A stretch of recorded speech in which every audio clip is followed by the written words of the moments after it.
pessoal, tudo bem? Então estamos de volta mais uma vez, apresentando aqui os vídeos. Seguindo em frente, nós vamos estar falando de quê? Introdução, né? Praticamente já estou fazendo a introdução, definições, técnicas de análise de risco, metodologias existentes. Nós vamos estar citando aquelas já pré-definidas pela NR20, que é a norma voltada para líquidos inflamáveis e combustíveis. Algumas informações da ISO 31000, que é de gestão de risco, exposição ao risco, e uma fórmula do meio ambiente, que já está explicando aqui. Então vamos lá, introdução. A introdução ela fica baseada no artigo 225, que é muito abrangente, da Constituição Federal. Observe bem aí o que diz o texto. Comprova que o local de trabalho está inserido na definição do meio ambiente geral, quer dizer, tem um meio ambiente geral e o meio ambiente de trabalho estaria dentro desse meio ambiente geral. De modo que é impossível alcançar qualidade de vida sem que se tenha qualidade no local de labor, quer dizer, local de trabalho. Tampouco se pode atingir um meio ambiente equilibrado e sustentável, ignorando o meio ambiente de trabalho.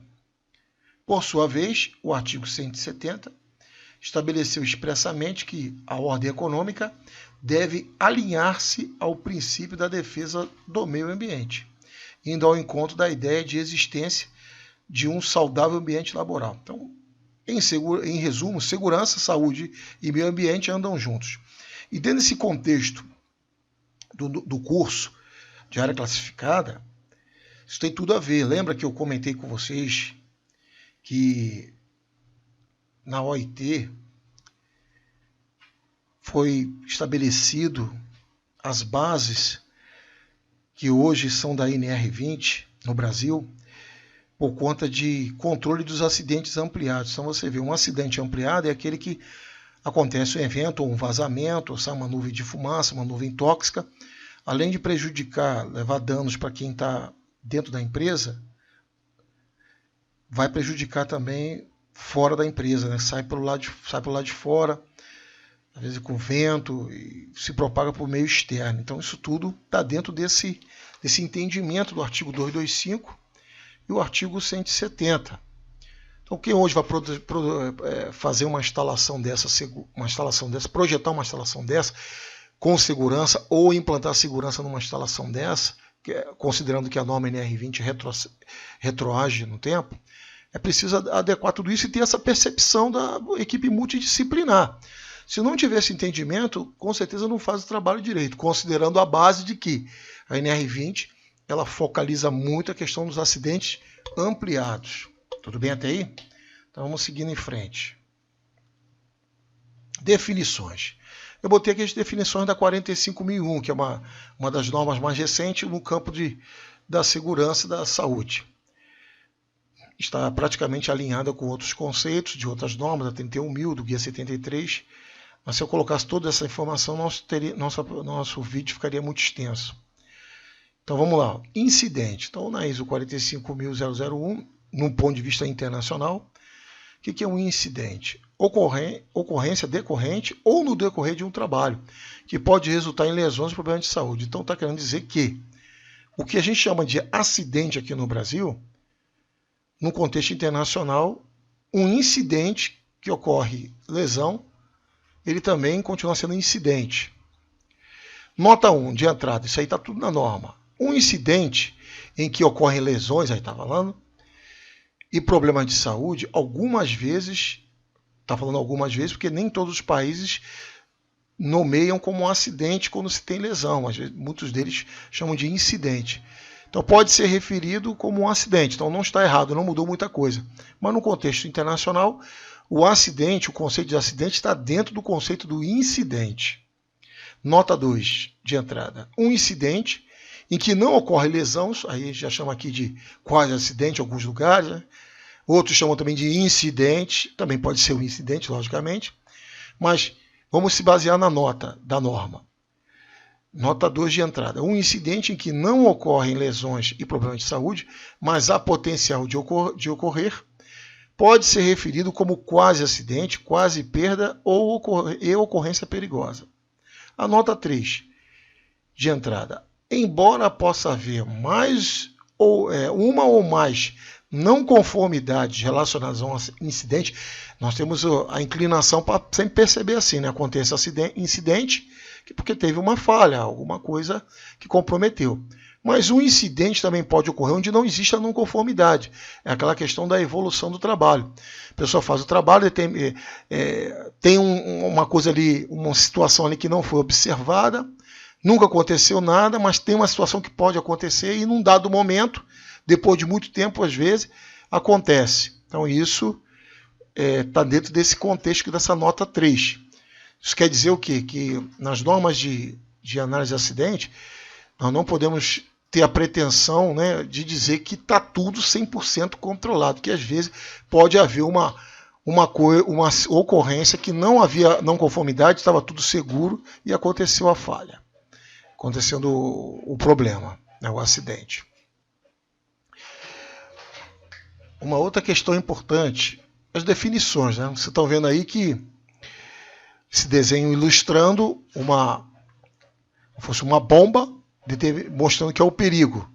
E, do outro lado, o risco, que é o que a gente mexe, que é o fator matemático, temos que garantir que isso não seja aceso de uma maneira imprudente, de maneira inadequada, de uma maneira sem estar com as medidas de segurança adequadas. Então, o local aí já envolve o local, já envolve o material, o armazenamento, uma medida de controle de incêndio, o princípio de incêndio, detecção de fumaça. Então, vai se colocando tudo que é necessário para essa prevenção. Como estamos falando de perigos e riscos, é muito comum ainda hoje se ouvir falar de riscos ambientais, mas risco é fator matemático. Tem algumas normas até que sustentam essa ideia. Mas a gente sabe que perigo você não muda. Perigo é o estado de uma determinada condição, de uma situação, de uma fonte. Mas o risco a gente muda, o risco ele pode mexer, o risco é fator matemático. Quanto mais medida de controle, mais eu diminuo o meu risco.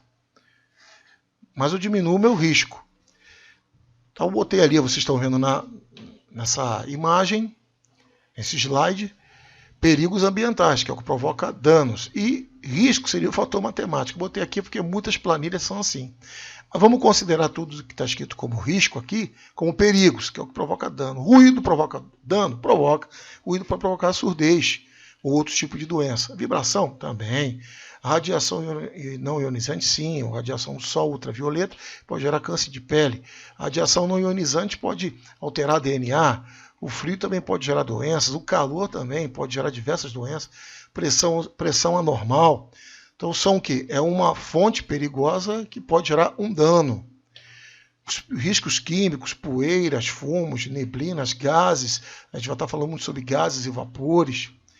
E aí vai, como vocês estão vendo, né? O químico, biológico, ergonômico e de acidente, que também é chamado de risco mecânico. Então todos isso aqui são, na verdade, perigos, pois podem provocar danos se tiver exposição acima do limite de tolerância e às vezes até envolve a susceptibilidade do trabalhador. Pode estar dentro do limite, mas pelo trabalhador ser mais suscetível, ele acaba sendo afetado por essa substância, mesmo sendo abaixo do limite de tolerância. Eu falo muito sobre isso no curso de higiene ocupacional que temos. Então você que nos ouve, estiver interessado, então tem lá mais de 15 módulos, tudo voltado para a higiene ocupacional dentro da engenharia de segurança. Mas é um outro assunto mais abrangente. Retornando para o nosso assunto aqui principal, existem complexidades para se estabelecer quando uma atividade é de fato ocupacional ou não, devido a diversos fatores a serem analisados e depois avaliados. Lembra? Analisou é os dados, avaliar é dar o peso. Risco é aceitável? Risco não é aceitável? Essa apresentação tem como objetivo direcionar as ações para o devido enquadramento. Então vamos ver. Isso tudo é importante? Quando você está fazendo uma classificação de uma área, é preciso se estudar muito bem o produto, nós vamos falar sobre isso, como é que é construída a ficha técnica, toda essa informação necessária, que parte daí, né, que é o produto que eu vou usar, para poder fazer meus subprodutos, né? Enfim, então nisso eu preciso saber tudo que envolve, e na ficha técnica me dá essa direção, me ajuda muito nesse banco de dados. Então vamos lá. Risco ocupacional.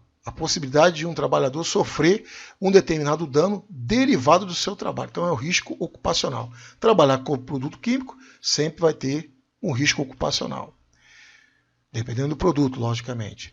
Saúde ocupacional é uma área da saúde que cuida da saúde do trabalhador. Então já envolve o PCMSO, tem que fazer o PPRA para levantar os riscos ocupacionais, os riscos ambientais, melhor dizendo, e o PCMSO para cuidar da saúde ocupacional desse trabalhador, visando a prevenção de doenças ou problemas provenientes do trabalho. Seu objetivo é promover o bem-estar tanto físico quanto mental e social dos trabalhadores no exercício de suas ocupações. Seguindo em frente, higiene ocupacional. Como eu comentei com vocês, nós temos aí mais de 15 cursos ligados à área de higiene. Estou considerando todos os riscos físicos, químicos e biológicos. A higiene ocupacional ou higiene do trabalho trata-se de uma ciência do ramo da segurança e da medicina, trabalha nos dois, destinada à antecipação, reconhecimento e à avaliação e o controle dos riscos provenientes do ambiente de trabalho, que possam ocasionar prejuízos à saúde ou à integridade física dos trabalhadores. O prejuízo é o quê? É o dano. Ok? Indo mais à frente, doença ocupacional. Então, doença originada por uma exposição a determinada substância do seu ambiente de trabalho. É a designação de várias doenças que causam alterações na saúde do trabalhador, provocada por fatores relacionados com o ambiente. Nota, alcançou um produto aqui qualquer, alcançou o nível de ação, já pode ser considerado ocupacional, para os perigos que possuam valor limite estabelecido como agentes físicos e químicos, que são os que têm limite de tolerância. Então, vou dar um exemplo para vocês, o tolueno. Então, tem lá como limite de tolerância 78 ppm, partículas por milhão. Então, tem um nível de ação ao chegar a 39, quer dizer o quê? Nível de ação é a metade do limite de tolerância. Já tem 39 ppm, através de uma avaliação, já vai se saber que pode ser nocivo para aquele trabalhador, pois está em 50%, mesmo que haja susceptibilidade em valor menor. Então já está se entendendo mais ou menos como é que funciona essa questão. Isso envolve o pessoal de segurança do trabalho. Então muitos produtos, o gás, o GNV, gás natural. Então tem empresas que utilizam gás natural. Então lá no gás natural tem um fornecedor, dali o fornecedor tem a segurança que ele tem que estabelecer até a chegada de entrega na empresa, depois para lá de dentro da empresa é por conta da empresa que se cuida.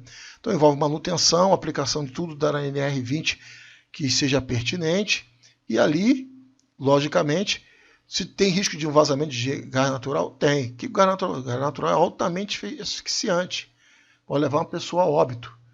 Então se não tiver um controle bem legal com ali, também as pessoas que vão operar, fazer inspeção, fazer uma verificação no local, fazer uma aferição, anotar uma informação, instrumentos, precisa ir nesse local, às vezes até com um dosímetro, que pode haver um vazamento, e ela consegue, o dosímetro alerta ela da segurança que ela precisa ter, né? Se afastar porque está dando uma condição perigosa dentro do ambiente. Nesse slide aqui, pessoal, que é uma equação de segurança, com o tempo vai crescendo no conhecimento da segurança, vai desenvolvendo maneiras matemáticas de representar. Então nós temos ali, na nossa equação, como vocês estão vendo aqui em cima, risco. Né? Risco, nós já vimos as definições, ele é uma combinação entre probabilidade de ocorrência de um determinado evento. Risco, por indicador matemático, pode ser aplicado tanto para algo negativo quanto positivo. As chances de algum evento acontecer. O perigo é a fonte ou uma situação. Fonte, o que é? É uma coisa permanente. Situação é algo que pode... Tu está dirigindo, alguém vai e te fecha, você numa fração de segundo dá uma segurada no carro e evita o acidente. Quer dizer, foi uma situação perigosa, uma condição perigosa. Mas tanto a fonte quanto a situação se equipara a perigo, que é o que pode provocar dano. Fator é o que contribui. O fator pode ser, como está mostrando aqui na fórmula, fator perigoso, né, para o perigo, e o fator para D, para disciplina. Salvaguarda. Então, vocês estão vendo aqui o S na fórmula. Salvaguarda, conforme o dicionário define, é proteção e garantia concedidas por autoridade ou instituição. Então, salvaguarda. Salvaguarda é muito falado, de certa forma, por sinônimo, na NR33, que é o trabalho de espaço confinado. Segurança no espaço confinado. Lá fala que o empregador deve garantir. Então, se segurança, prevenção tem que ser garantida pelo trabalhador, ela é uma salvaguarda. Muitos ainda sustentam a ideia da mitigação, né? A mitigação, desde quando eu comecei na área de segurança, se fala muito, mas hoje mudamos nosso vocabulário, evoluímos para falar de salvaguarda, uma coisa que dá garantias. Pode ser que uma proteção não dê a garantia necessária, mas um conjunto de proteções pode levar à garantia necessária. E é isso que tem que ser feito. Esse é o objetivo da prevenção. Assegurar a integridade física e mental do trabalhador. Disciplina, o D. Obediência a ordens, regulamentos, regras, conduta que assegura o bem-estar dos indivíduos ou o bom funcionamento, inclusive perfil, tarefa, aptidão e outro. Quer dizer, disciplina. Então a disciplina é algo muito importante. Então na equação ela está aqui. Então qualquer elemento desse aqui na equação, se for mexido, altera o risco. Então você vê aqui, você está vendo essa setinha aqui falando 100%, RNA, risco não aceitável. E risco aceitável, RA. Que nós colocamos isso. O risco tem que ser aceitável. Risco não aceitável não dá e nem risco... o risco não aceitável não tem como. E risco zero também não existe. E risco zero só se não fizer atividade nenhuma, porque risco é a chance de alguma vez acontecer. Por um outro lado, essa equação ela foi desenvolvida focalizando mais a segurança e saúde. Por que isso? Porque nós visamos o quê? O risco aceitável ou não aceitável. Não é risco zero, nem o risco que seja 100% de risco. Né? Não é isso. Então, nosso risco tem a ser aceitável. E nem 50%. Já tive experiência com algumas empresas dando consultoria, o pessoal disse que lá que tinha um conceito do risco médio. Aí eu questionei isso, eu falei, mas peraí, risco médio? Como é que você chegou a isso, ao risco médio? Eu falei, se você for lá falar em termos de percentual, se eu tenho um risco médio, significa dizer que 50% da saúde e da segurança do meu trabalhador está exposto. Eu não estou dando garantia, não estou dando nada. Eu não posso trabalhar desse jeito. Eu preciso trabalhar de uma maneira mais adequada, eu tenho que dar um risco aceitável ou não. E o meu risco só vai ser aceitável se eu tiver as medidas de salvaguarda combinadas necessárias para que reduza esse risco a um nível aceitável. Por um outro lado, se tu for usar risco médio para negócios, aí você pode, porque você tem uma empresa, aí tem uma outra concorrente sua do mesmo nível que a sua, das mesmas tecnologias, do mesmo faturamento aproximado, enfim. Então você tem risco de 50% de perder mercado para esse teu concorrente. Aí você pode usar. Agora, em termos de segurança e saúde, não, porque 50% pode levar uma pessoa a óbito ou, minimamente, desenvolver doenças. Tudo bem até aí? Então, indo para o próximo, nós temos aqui, ligado à salvaguarda, tá vendo aqui? Ó, salvaguarda. Então, a salvaguarda ela pode ser medida de engenharia, que seria a hierarquia da prevenção, eliminar, reduzir, colocar sistema de proteção coletiva, substituir, fazer enclausuramento, barreiras, proteções fixas. Eu estou reduzindo, eu estou implementando salvaguardas para reduzir o meu risco. Né? Meu risco. O administrativo já envolve nível administrativo na hierarquia da prevenção, nível segundo passo, segundo grau da prevenção. Treinamentos, placas, avisos luminosos, sirenes. Então isso tudo é uma maneira também de salvaguarda. Não é 100% eficaz, mas vai contribuir para reduzir risco. E no próximo, os EPIs, que são proteção individual. Então, o EPI é a última coisa a se pensar na hierarquia da prevenção. Indo mais à frente, a nível de engenharia, uma coisa também importante, ainda mais em área classificada, que os equipamentos não podem ter falhas. Já aí vem a confiabilidade. Então, nós vamos estar falando sobre isso na parte de classificação da área e de instrumentação. Nível de desempenho. O controle funcionará adequadamente quando solicitado. Então, para isso, tem os programas de manutenção preventiva, preditiva, corretiva. Redundância. Então, se a gente vê lá o nível de confiabilidade que precisa ter, o nível de barreira que precisa ter. Barreira elétrica, barreiras mecânicas. Então, a redundância. Então, como é que eu estabeleço isso? Quando o meu cenário de trabalho, meu processo de trabalho, ele é perigoso. Então, eu tenho que ter redundância para poder manter a confiabilidade e um programa de manutenção forte em cima disso. Para eventos críticos, os controles estão em combinação ou em sistemas formando múltiplas barreiras. Então vai depender do nível de risco que eu tenha. Eu não posso ter aquela presunção assim, não, mas esse nível aqui de segurança é suficiente. Você tem que pensar numa situação mais desfavorável. Alguém que naquele momento não percebeu, ficou desatento, estava passando por algum problema, afetou o seu comportamento. Isso tudo tem que ser uma coisa que o risco, a falha seja... a falha pode acontecer, mas o risco dela acontecer tem que ser muito pequeno. O risco, a gente mexe, então a gente tem que diminuir a probabilidade de falha através das barreiras. Sustentabilidade. Então nós temos aqui, o controle funcionará o tempo todo de modo satisfatório durante o evento ou tenderá a ser menos eficiente depois de algum tempo. Então a gente sabe que as coisas sofrem deterioração, fadiga. Então se não tiver um bom programa de teste, de manutenção, de verificação, de conservação, com certeza vai se ter problema. E aí vamos pensar aqui, o efeito colateral disso é terrível, porque nós estamos falando de processo de trabalho que tem a ver com riscos ampliados, né? São acidentes ampliados, melhor dizendo. Deterioração com o tempo de inatividade, o controle tenderá a mudar as características. Ferrugem, a oxidação, desgaste, endurecimento. Então as coisas precisam ser cuidados de manutenção adequada. Mais à frente, pessoal, nós temos aqui, de maneira resumida, a equação de segurança, que estão vendo aqui, o risco igual a perigo, fator é o que contribui, salvaguarda uma disciplina. Na disciplina também tem fator. Por quê? Fator na disciplina é em função de comportamento. O indivíduo ficou doente, a mulher teve câncer, o filho está nas drogas, o problema de alcoolismo. Então são fatores. Né? Fatores que vão afetar a pessoa. Um divórcio, muita gente, pessoas ficam afetadas. E no perigo, está lá o perigo, mas também tem um fator perigoso, uma outra coisa que contribui. Trabalhei muito tempo na área de energia elétrica, então tinha umas coisas que a gente observava, que implantava todos os procedimentos frente aos perigos para trabalhar com eletricidade. Estava lá perfeito, risco aceitável, salvaguarda apropriada, disciplina do pessoal 100%. Mas se chovesse, se o tempo mudasse, nosso risco aumentava. Então, quer dizer, um fator de risco, um fator de perigo, criou uma instabilidade no nosso risco, elevou o nosso risco, somente pela condição climática. Então, existem alguns casos que o fator de risco vai falar muito alto. Aí, continuando, identificou o perigo, que é o que provoca dano, e identificou a população exposta.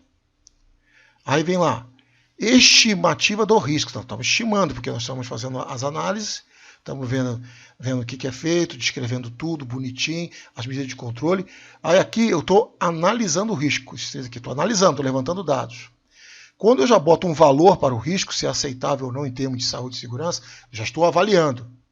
Certo? Eu avaliei, estou dando avaliação do meu risco. Estou dizendo se o meu risco é aceitável, se tem condição de trabalhar e a pessoa sair num só pedaço, sem ter problema de saúde ou problema de dano da saúde. Controle de risco proposto. Aqui já é um amadurecimento, alguma coisa a mais que precisa para aperfeiçoar, para melhorar, porque o mercado é mutante, a coisa está sempre evoluindo e sempre melhorando. Isso tudo junto, resumidamente, é a gestão de risco.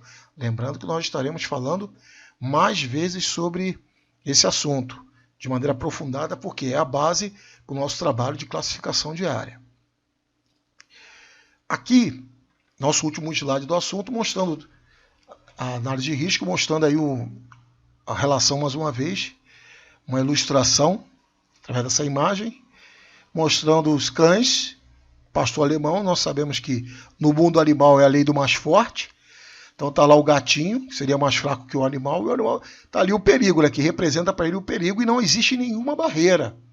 Então isso é uma coisa que a gente não pode fazer, a gente tem que ter barreiras para se fazer a prevenção e reduzindo o risco ao nível aceitável. Não é risco zero. Risco zero, pode ser que alguém tenha essa ideologia aí do risco zero, mas sabe que vai ter muitos conflitos sobre isso. Mas enfim, nós queremos chegar no risco aceitável, que a pessoa vai, faz o trabalho, vai embora para casa, perfeita, da mesma maneira que começou a execução do trabalho. Ok, pessoal? Até a próxima. Tchau, tchau.